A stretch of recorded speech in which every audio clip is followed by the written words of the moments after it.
Should you be one of those people of whom looks at the world as those series of entities which time, forces, and diversity in biologic and elusive things to be understood, brought together, and contemplate that as magnitude, and intimacy, and understand what stands apart from the mere political definitions of things, when the trivial bears less relevancy compared to other thing, as though one with the privilege to be so, and things as they are and want to know them, you see with a grandeur, and no small amount of zest. At least as optimism goes, if you are a scientist you are often witness to a moment's realization of where time stands, when the world shows what time it is in, and what it has to say. When necessity tells you what is worth knowing. Optimism and knowing doesn't afford confidence at all times. But one thing remains qualitatively true about this brief time. Optimism was having its moment. This time saw enthusiasm for the stars, the debut of new technologies, and literacy becoming popular.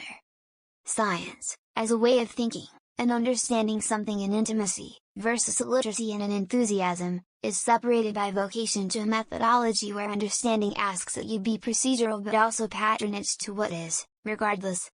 Discovering, and finding more questions than answers, but making more intimate and applicable, understanding, if not for knowing's sake, when even seemingly, small answers, prompt you to go look. That's a sign you are a perpetual curiosity. I am not a chalkboard guy, but I know what the purpose of differential equations and particle physics are. It's a perspective bearing life when you are observant of that which stands outside and within the normal definitions of it, and the dwarfing but humbling moments inspire at best. I was outdwarfed and even had a boyish wonder to go with it, the dark-sided parts would become prevalent only later.